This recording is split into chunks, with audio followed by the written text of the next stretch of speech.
I'll get you. I was gonna run this through the road and the power. Right. Up the road. Yep. And the power through the street, so that it's always. You can do that. Yeah, the CNC works. There's one bit that's a 1/4 inch at the bottom, and it just flares out. Right. And that cuts the grooves. It does a really good job. It's really sensitive to depth. And then the outside, I just cut a profile using an 1/8 inch bit. Right. It's a 1/4 inch shank going down to an 1/8 inch bit. Right. And it cuts beautifully. So Cool. And you can see that my cutter is getting a little dull because there's a couple of kind of burn spots.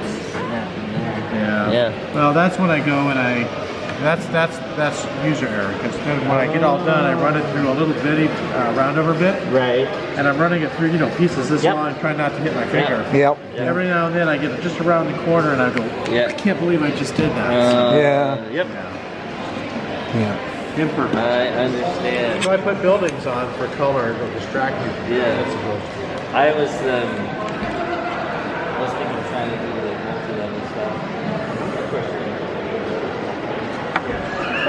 There's what you have imagined and there's what you end up with. Yeah, exactly. Exactly. So that brought me into Lego design. More forgiving on the fingers? Yes. The funny thing is the buildings are actually kind of tricky because on the buildings I try to do a different thing on each side. So I have to take lots of pictures and find two buildings that look about the same scale so I can get them zoomed to be equivalent. Oh yeah, you can't. Yeah. They are, they have a...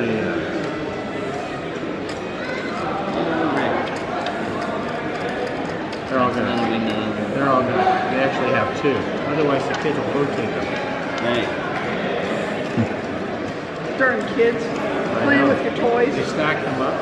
Yeah. A block of wood. I cut that with a bandsaw. Right. And images taken of photographs, and I've edited them a little bit. This is actually an Alabama furniture company. That was from north of Tuscaloosa, Alabama. And this one I sort of made up. Wilton Fruit and Vegetable Limited.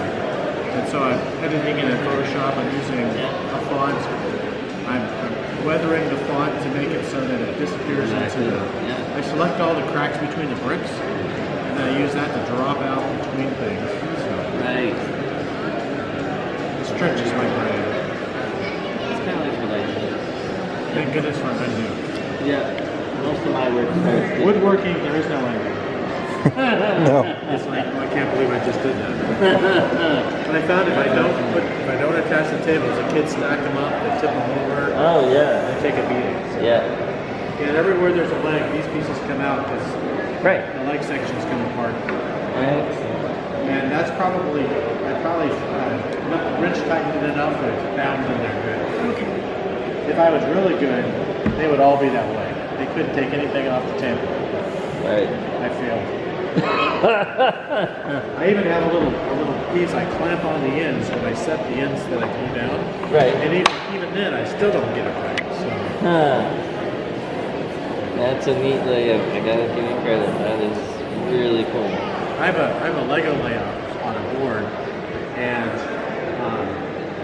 a couple of the pieces. There's a bridge, and the kids always take stuff apart because when I'm not paying attention. Right. So I had to actually put some long screws through the stack into the board so they can't take apart my little raised ridge portion. Because they like deconstruct everything.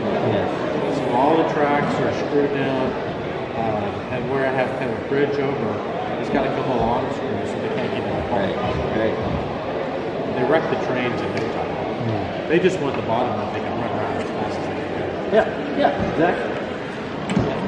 Yeah. Of course.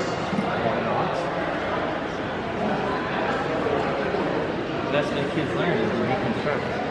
That's about it for me today. Don't forget to comment, like, and subscribe down below, and hit that notification bell so you'll know the next time we upload a video.